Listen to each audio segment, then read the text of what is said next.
The next morning arrived, and those present at Pancakes by the Bay were wondering where Mike and Leilani were. The only person who knew where Mike and Leilani were was Penelope the waitress, who was among the people who psychically transported them to the realm where Beetlejuice 2 takes place. A couple named Herb and Blanche come into the restaurant and sit down at a table. Where's Mike and Leilani? They're always here on Tuesday mornings.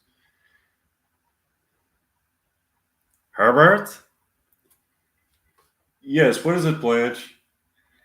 I have a theory, Herbert. A theory? About what, Blanche? A theory about the murder. Is Penelope around? No, she won't hear us, Blanche. My theory is that Penelope committed the murder. Come on. Penelope the waitress? She's trying to solve the murder. I happen to know that she has psychic powers and believe that perhaps she teleported Michael and Elena to the realm where Beetlejuice 2 takes place. That's ridiculous. Why would she do that? Blanche? Because they suspect that she is the murderer. That seems unlikely to me. Meanwhile, Mike and Leilani were wandering around the realm where Beetlejuice 2 takes place. How do we end up here, Leilani, in the realm where Beetlejuice 2 takes place? I don't know, but we need to find a way back. This is astonishing. I just saw something astounding happen. What?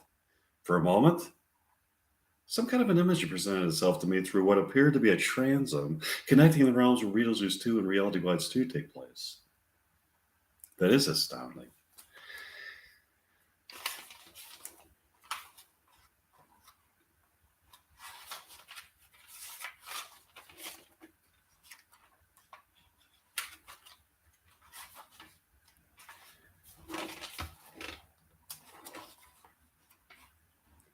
What's even more astounding is that I think I saw, for a moment, Penelope the waitress peering into our realm. How and why would you be looking into our realm? I have a theory on that. Maybe it's because we suspect that she committed the murder. I remain skeptical. Penelope's trying to solve the murder. All of a sudden, Michael and Lilana saw another image flash before their eyes. It was a hideous beast covered in hair with sinister eyes. They thought they heard him say, "We're coming to get you." All of a sudden, Michael and Lilana instantly teleported from the realm where Beetlejuice 2 takes place, the realm where Reality Bites 2 takes place, and found themselves in Mike's condominium, sitting on the couch looking out at the Golden Gate Bridge, standing proudly above the moonlit waters of the bay. How did we get back here? We'll find out. Would you like to practice some more dialect? Sure. Michael and Elena practice some more dialect. Here's the next one. Michael and Elena got up the next morning and went to Pancakes by the Bay for breakfast. Penelope takes trial.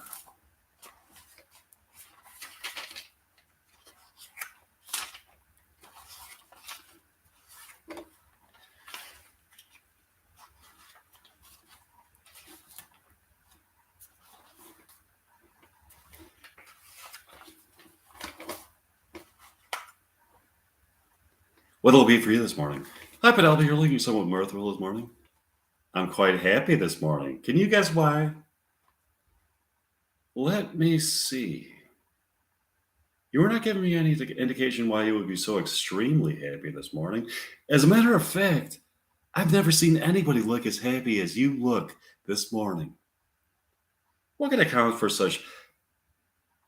What could possibly account for such profound happiness? I'm unclear about this myself, Penelope. You look so fucking happy.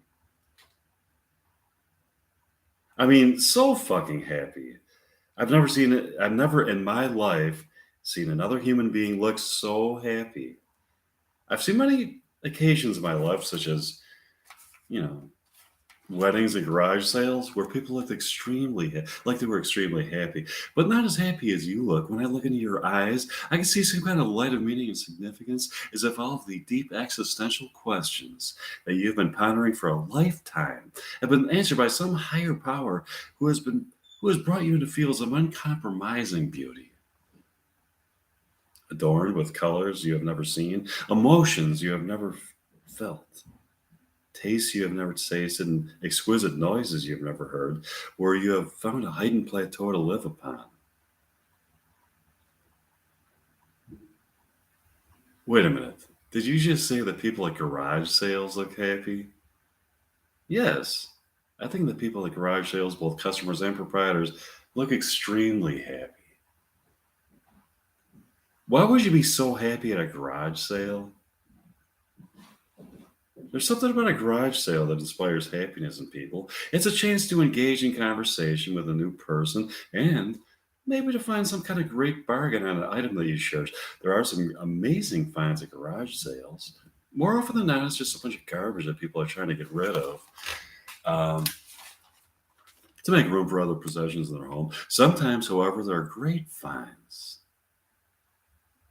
The thrill of the pursuit of unexpected garbage sale stuff brings out sensations of extreme happiness in people.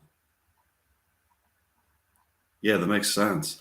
And I bet that when the person sells stuff to the other person, they feel a reciprocal mirth from the transaction. Penelope,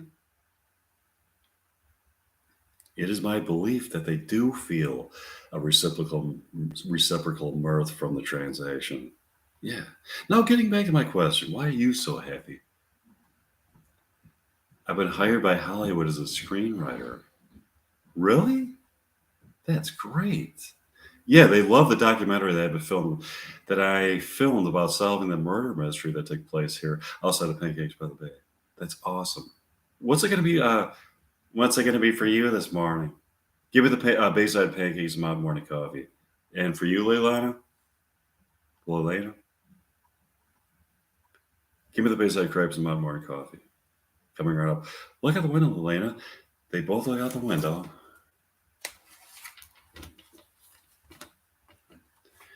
And see the same van that they saw the dead body being thrown into. They were dressed in black. They stared at them ominously and drove off. Do you want to go back to my condominium? Sure. They finished breakfast and went back to Mike's condominium. They sat on the couch in his living room to talk. You saw the van too? How could I miss it? It was there for what seemed like a split second, then drove off.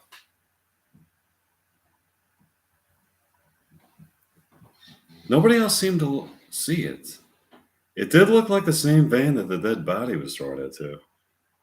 Yeah, I don't think it was an illusion. How can we both see the same illusion? Now I don't think we have much reason to believe that Penelope is the murderer. All of a sudden, Mike and Lelena can see Penelope through a transom in another realm in Mike's condominium. A kind of door of perception has been opened. I heard what you said about me. I'm not the murderer. Mine is a white magic, not a black magic. I practice the art of Wicca for the good of humanity. The transom then closed. Wow, that's something. Let's practice some more dialogue. Sure. Michael and Lena practice some more dialogue.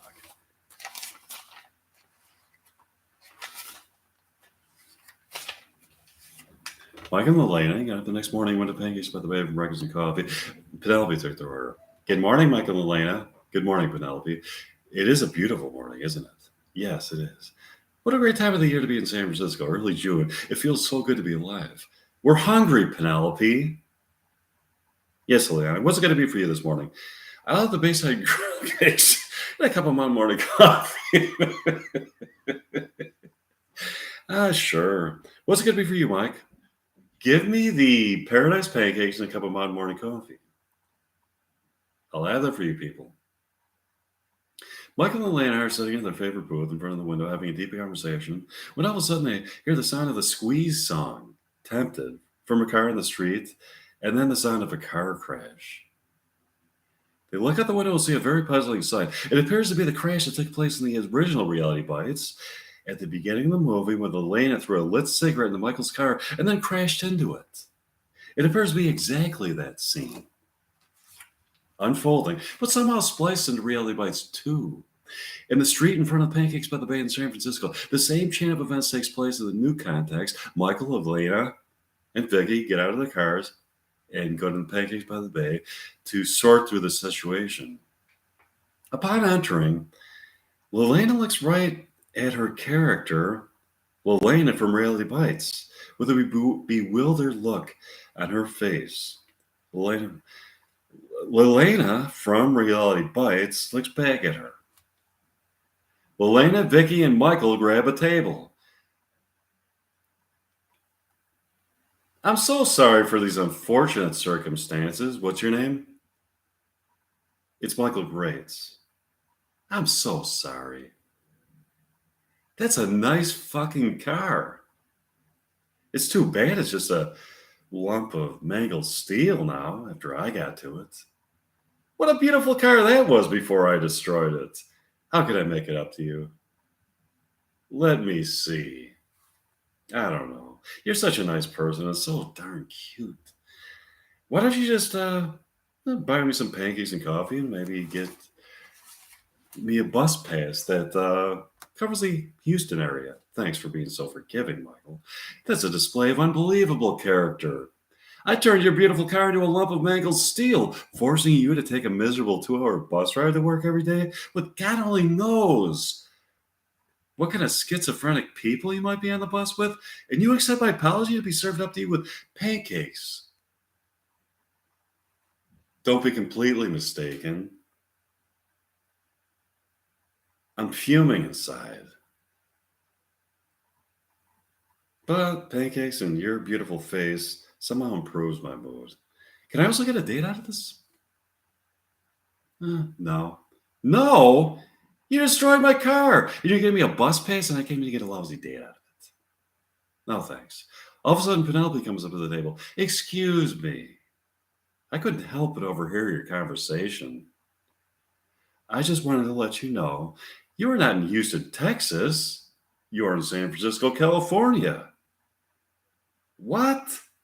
All of a sudden, Lelena from Reality Bites approaches them. It's true. I saw the accident happen. That's the scene from Reality Bites that was somehow spliced into Reality Bites 2, set here in San Francisco. Are you serious? That's far out. We need to figure out how to get you back into Reality Bites. In the meantime, would you and Michael like to come with me and with Mike and Adam? Mike's condominium to watch a performance in William Shakespeare dialogue. Sure. They went back to Mike's condominium to watch Mike and Elena perform some William Shakespeare dialogue. Here's an excerpt from it.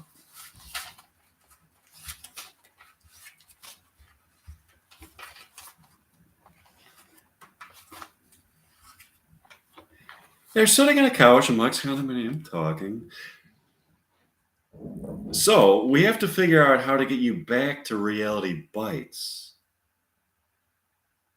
Yeah, we need to get them back there. So a scene from Reality Bites 2 has been spliced and placed into Reality Bites. Let me rephrase that. So a scene from Reality Bites has been spliced and placed into Reality Bites 2? I guess we need to figure out how to get it spliced from Reality Bites 2 back into Reality Bites. Yeah, that's going to be a challenge. While you're here, Lelena, would you like to know what some of the projects that you're going to be involved in are in the future? Sure. In Texas, okay, you're going to be hired as a documentarian. Okay, to film a documentary. Yeah, I wrote this. Your name is Lamont? Yeah, I wrote this. Okay. You're going to film a documentary about the American buffalo. The American buffalo? What about the American buffalo? The spiritual connection that the American buffalo has to the people of Texas. The American buffalo is a symbol of American ingenuity, independence, determination, liberation, pleasures of the soul. Did I mention free spiritedness? And abundance. In your documentary about the American buffalo, you study the history of the American buffalo and its relationship to the indigenous people. And gain insight into its soul life. That's awesome. What else? You will be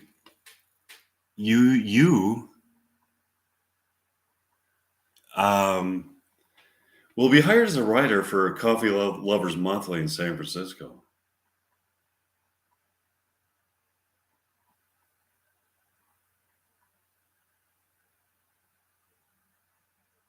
That's great. I love coffee. I can write about how it excites my mind, body, and soul in a way that transcends my soul to a place of eternal pleasure. Yeah. Do you want to practice more William Shakespeare dialect? Sure. They practice more William Shakespeare dialect.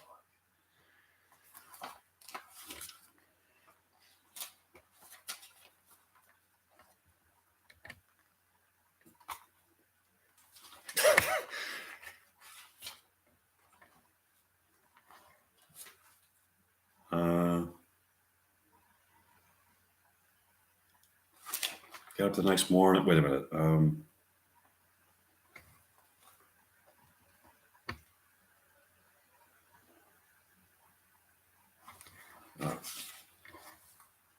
Like Lelana and Lelana from Reality Bites 2 got up the next morning and went to Pancakes by the Bay for breakfast and coffee. They got a table at the window. This is a nice restaurant. Pancakes by the Bay. I like the name. You're going to like the food. You're going to love the food. Here comes Penelope, the waitress. Hi, it's nice to see you people this morning. How can I help you? I've obviously never eaten here before. What would you recommend?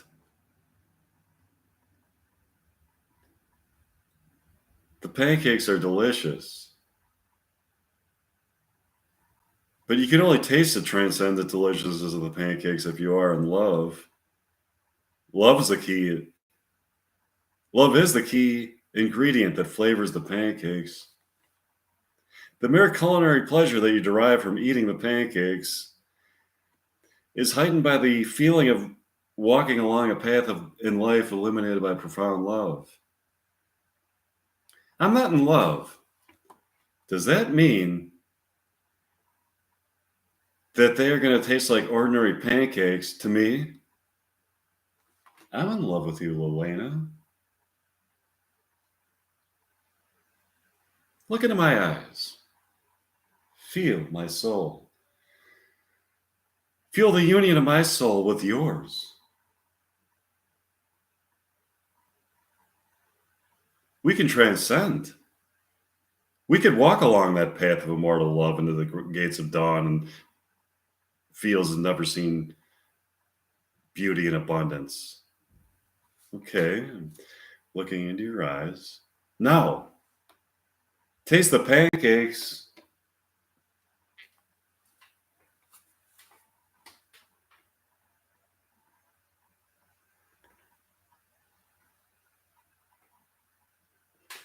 Lelena takes a bite of the pancakes.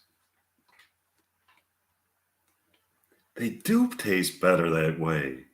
They finish eating breakfast and walk out of the restaurant into what they thought was going to be a San Francisco morning. It turned out to be a Houston morning.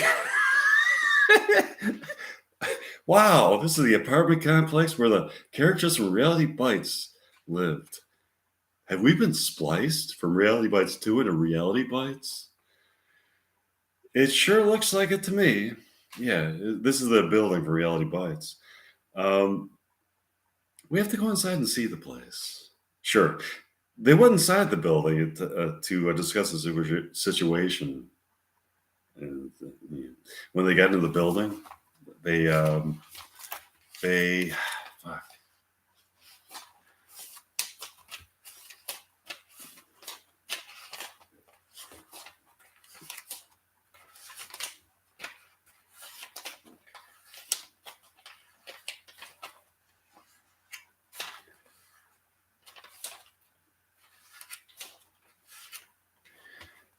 They find a strange-looking man in the vestibule. His name is Hugh Henderson. Excuse me, people. Are you here to see Troy Dyer? Yeah. How did you know? You have that look about you. You have the mischievous look about you that is a defining characteristic of Troy's friends. We're not mischievous.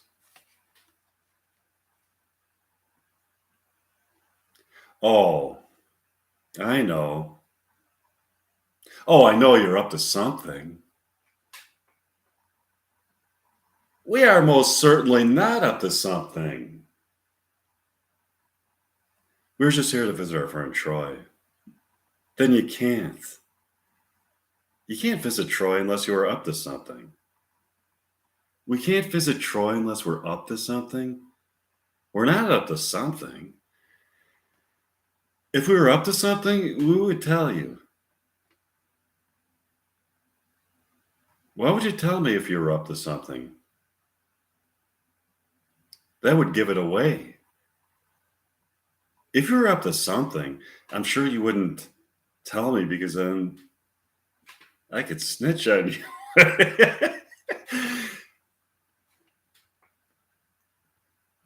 Maybe we would tell you if we're up to something if we wanted you to join us as an accomplice. But I assure you, we are most certainly not up to something. That being said,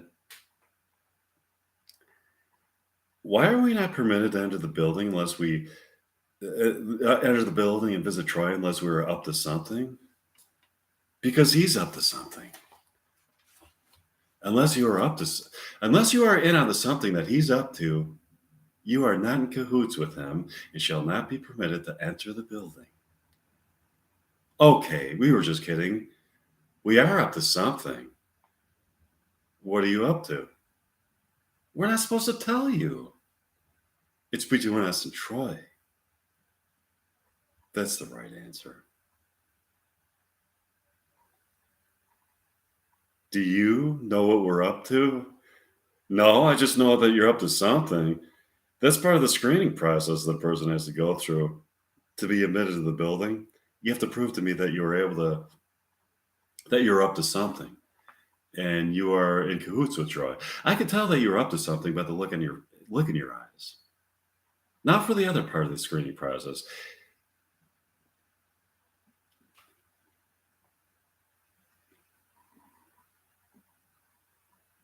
Um, do you remember when Troy said that there was a IQ prerequisite to talk to him? Yeah, there really is. You have to score in the genius range of IQs in order to talk to him.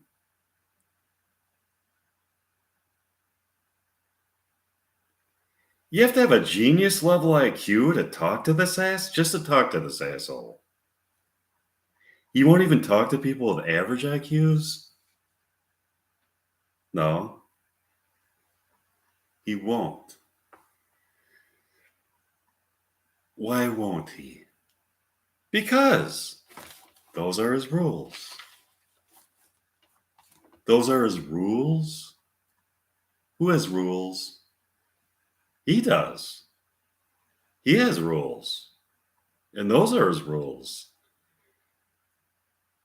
Well, Lena and I are both smart, but I don't see why we should have to prove it. Those are his rules. You have to prove it. How do we prove it? I have an appointment set up for you and Elena to be tested at a testing center in Austin, Texas. How's Saturday morning? Okay. I think it's ridiculous, but we'll go. Bring me back proof of your genius level IQs and you shall be admitted to the building. Okay. Well, Elena, would you like to practice some more William Shakespeare dialogue tonight? Sure. Mike and Elena found a park in Houston, Texas on that beautiful night where they could practice some more dialogue. Here's an excerpt from it. Mike and Elena thoroughly enjoyed their performances of William Shakespeare dialogue. Mike looks into Elena's eyes and then up at the full moon. On a June evening, it was warm breeze blanketed their bodies and enlivened their souls.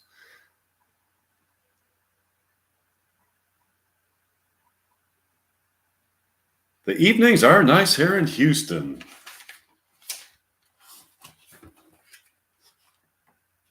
Aren't they?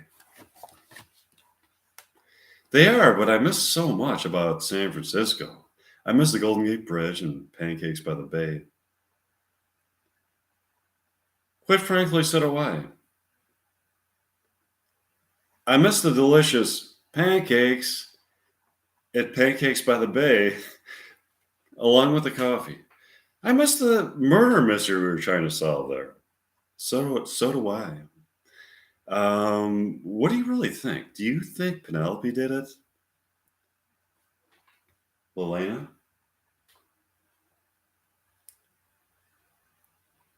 Believe it or not, I think it's possible. I find it to be quite exhilarating trying to solve it. When I really think about it, I also think it's possible, but then I think, is that polite and charming waitress capable of murder? I agree. She doesn't seem to be. I really want to get spliced back in Reality Bites too, based in San Francisco, so we could try to solve the murder case and enjoy pancakes by the bay. So do I. I just thought about. uh, I just thought of something. Do you think it's possible that Penelope spliced us from Reality Bites 2 in San Francisco to Reality Bites in Houston because she knows we suspect that she is the murderer? Could she really do that? I hope not. I really want to get back into Reality Bites 2 in San Francisco. So do I. Houston's a nice place, but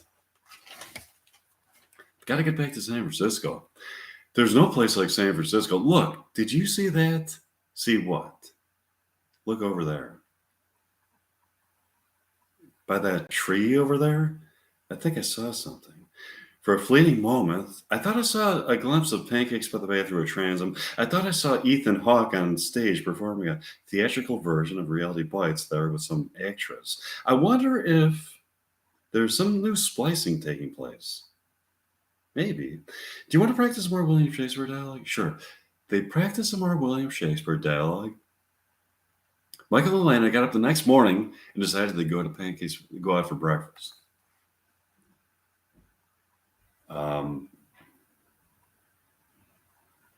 you want to go out for breakfast? Sure.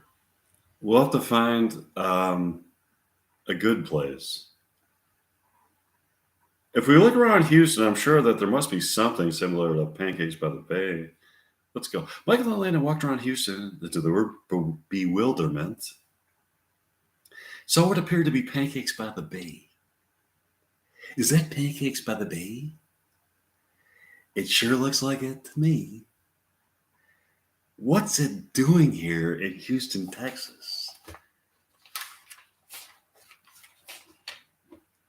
Let's go in and find out. Mike and Lelena walked into the restaurant to find it certainly did appear to be Pancakes by the Bay. They also saw Ethan Hawke on stage performing a scene for Reality Bites with some actress. It's a scene where Troy and Lelena are walking around Houston smoking and drinking coffee. Here's an excerpt from it. What? You see, Lelena, all we need is good conversation. Oh, thanks for the compliment for whoever that YouTube listener is in my audience. You see, Lelena, all we need is good conversation, coffee, and cigarettes.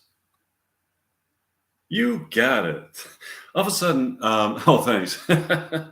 Mike interrupts him. Have you ever had the coffee here by Pancakes by the Bay? Excuse me, are you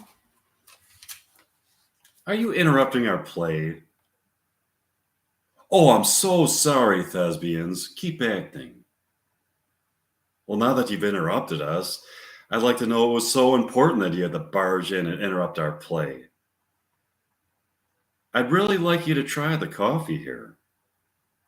The coffee? I would assume it's your typical flavorless diner coffee. This coffee? Oh no. This coffee is exceptional. Exceptional? Let me try it. Penelope, would you bring Troy some coffee? Coming right up. Penelope comes out with a cup of coffee for Troy. Here you go. Troy takes a sip of the coffee. You know what? This is good. This is no ordinary coffee. I feel as though I feel as though I'm on some elevated plane of existence whereupon I reach a plateau of love so profound.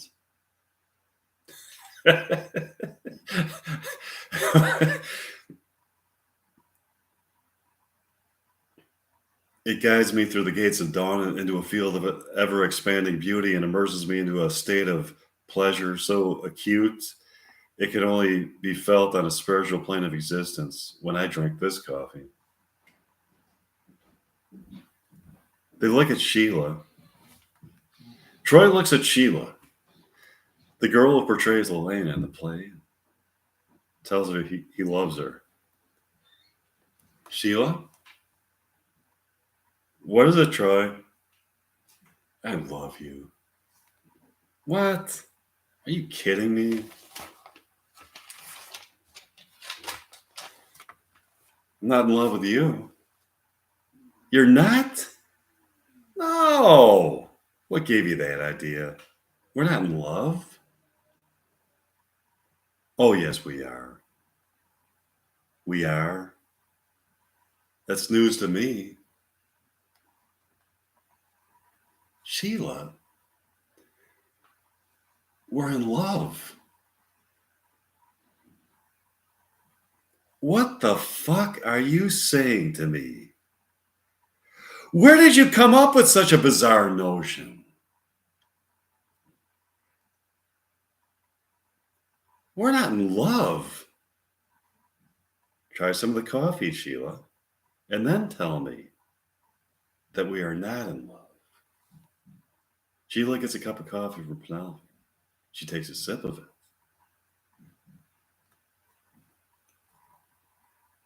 You're right. We are in love. I noticed that when you look outside, you see San Francisco. That's right. From inside here, we are in Reality Bites 2 in San Francisco. When you go outside, you are back into Reality Bites in Houston, Texas. I wonder how that is. We've been trying to figure that out. Some unknown force seems to be splicing the two movies together in unusual ways. Look out the window. It's the same woman in the same Corvette. She gave a package to another woman who is now driving off with it. Yeah, that's been going on for a while. Yeah, I'd really like to go to my condominium to practice some dialogue with Lelena. Do you know how I can get there? Let me let you in on something. If you drive with the Corvette woman at an accelerated speed, you are spliced back into Reality Bites 2. Wait till she comes back. And you can try to go for a ride with her. Does she take anybody? I think she'll take you people. That's excellent. Yeah.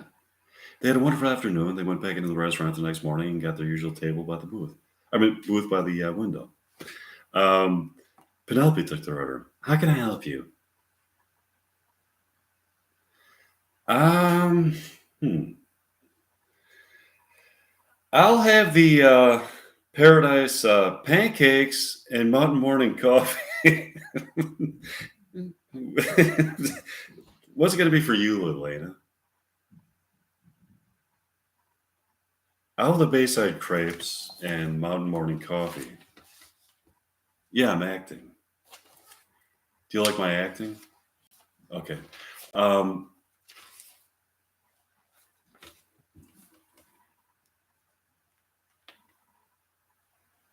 Coming right up.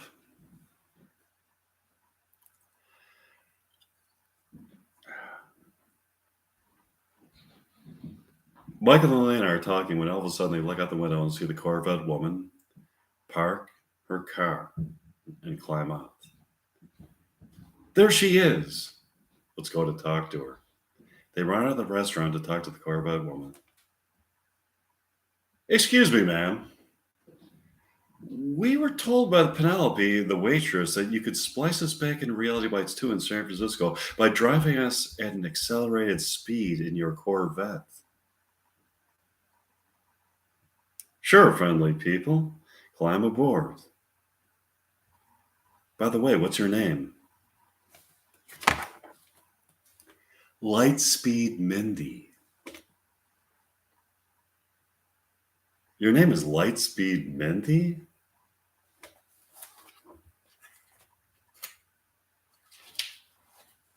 How did your parents come up with that name?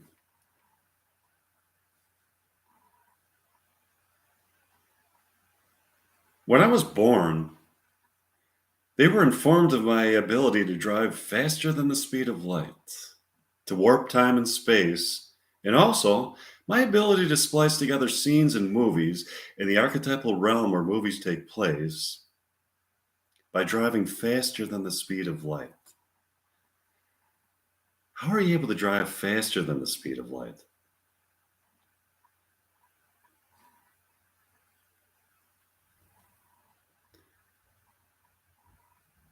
The speed of my thought processes are faster than the speed of light. I know how to place the speed of my thought processes into material objects. Oh, I see. What's in the package you keep passing back and forth to the other people? The package? It shall remain a mystery. I want to know what's in the package. Maybe you'll know someday. All of a sudden, they arrived in San Francisco in front of Mike's condominium after going faster than the speed of light. Here we are. Bye. Bye. It was nice to meet you. Mike and Elena went to Mike's condominium and practiced more William Shakespeare dialogue.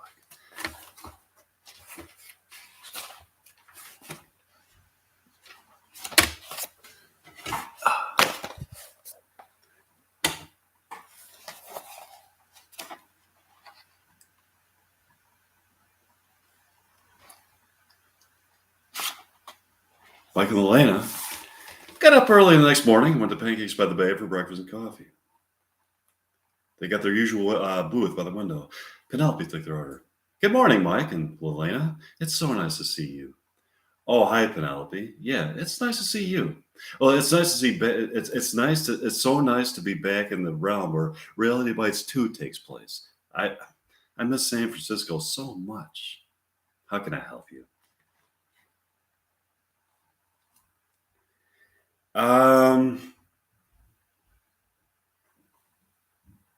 Winona Ryder. Have you ever heard of Winona Ryder, Sam? Okay. Um, give me the Give me the Bayside griddle cakes and a cup of mountain morning coffee. And for you, Mike, give me the paradise pancakes and a cup of mountain morning coffee. Coming right up. It's so nice to look out the window here in Pancakes by the Bay and observe the happy San Francisco people. It sure is. I miss that. It's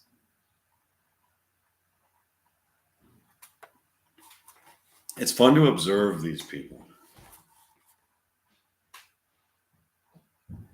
We have to start writing our script based on these people. Yeah, that's going to be interesting. I thought that we could. I thought that what we could do is write the script and put on a performance right here in the restaurant. The performance will be untitled so as to give them no indication of what it's about.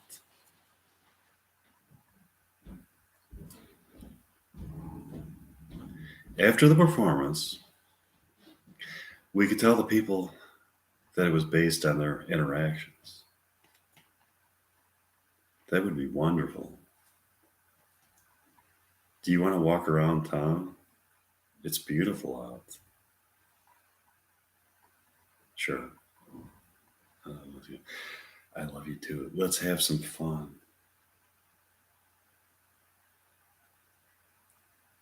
Um, Michael and Elena went for a walk around San Francisco and had a wonderful morning. Michael and Elena got up the next morning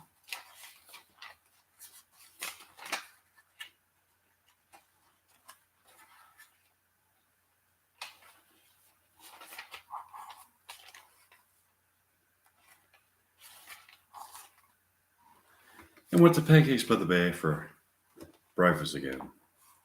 Penelope took their order. How can I help you, people? Give me the Bayside crepes and a cup of Mountain Morning coffee. And for you, Elena, give me the Bayside pancakes and a cup of Mountain Morning coffee. Coming right up. We have to start writing our script based on our observations of passersby. I know. Do you have any ideas yet? I think the Corvette woman should be in the script. Yeah, there are some intriguing behaviors to be observed relating to her, including the package she passes back and forth to other people. I happen to catch a I happen to catch a glimpse of something else very intriguing. What else? I saw a peculiar sight. If you look into her rearview mirror, you can see it's some kind of supernatural being from the netherworld. This being cannot be seen outside the mirror, where it appears to be reflected into the mirror, but can be seen in the mirror. The Corvette woman also gives this being packages. Wow, that is intriguing.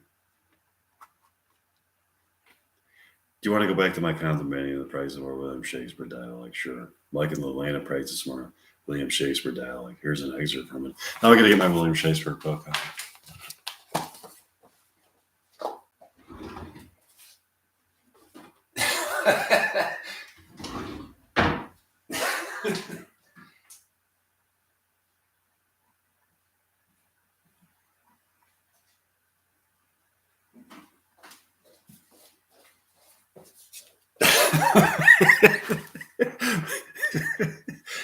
Okay, this is Romeo and Juliet, Act 2, Scene 2, Capulet's Orchard. Enter Romeo. He jests at scars that never felt a wound. Enter Juliet above the window. But soft. What light through yonder window breaks? It is the east. And Juliet is the sun. Arise, fair sun, and kill the envious moon, who is sick and pale, who is already sick and pale with grief. thou her maid art more fair than she? Be not her maid, since she is envious. Her vestal livery is but sick and green, and none but fools do wear it. Cast it off. It is my lady.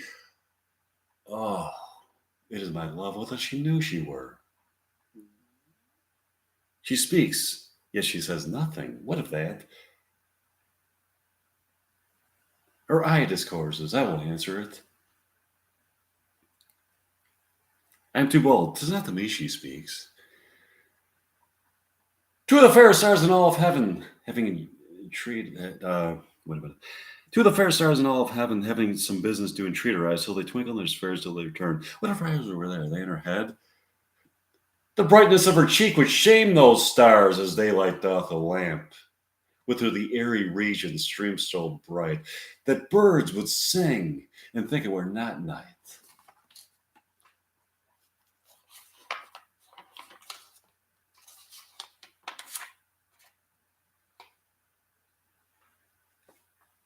See how she leans her cheek upon that hand?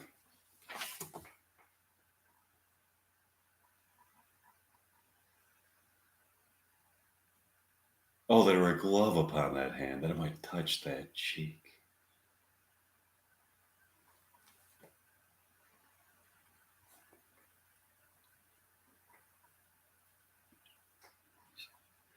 Um,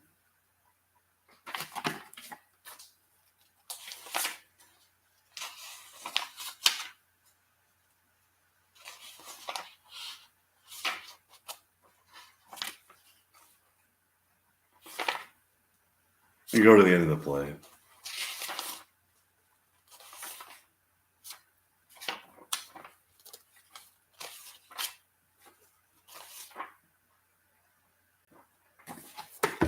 Give me the mattock and the wrenching iron. Oh, take this letter early in the morning. See thou deliver it to my father. Give me the light. Upon thy life I charge thee.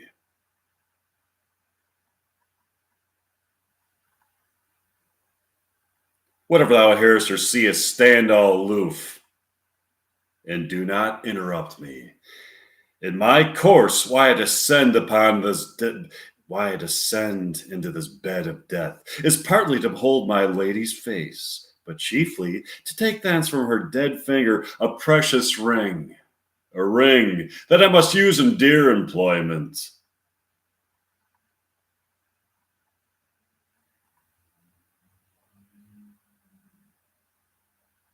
Therefore hence be gone. But if thou jealous dost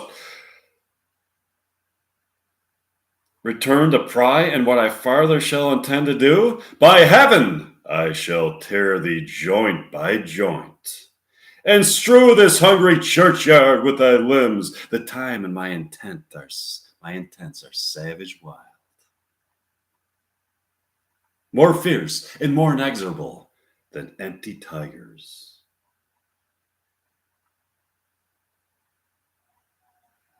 Or the roaring sea.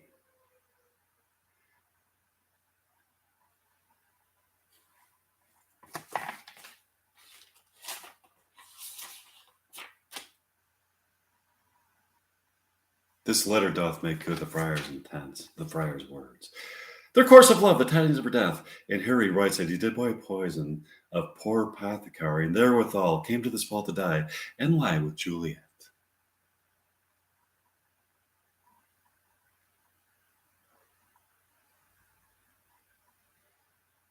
Where be these enemies? Capulet, Montague. See what a scourge is laid upon your aid, that heaven finds means to kill your joys with love. And I, for winking at your discourse too, have lost a brace of kinsmen.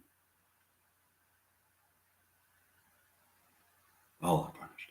Oh, brother Montague, give me thy hand. This is my daughter's jointure, for no more can I demand. But I can give thee more, for I will raise her statue in pure gold. That whiles Verona, by that name is known, there shall no figure at such rate be set as that of true and faithful Juliet. As rich shall Romeo by his ladies lie, poor sacrifices of our enmity, a glooming peace this morning with it brings. The sun for sorrow will not show his head. Go hence to have more talk of these sad things. Some shall be pardoned and some punished. For never was a story of more woe than this of Juliet and Romeo.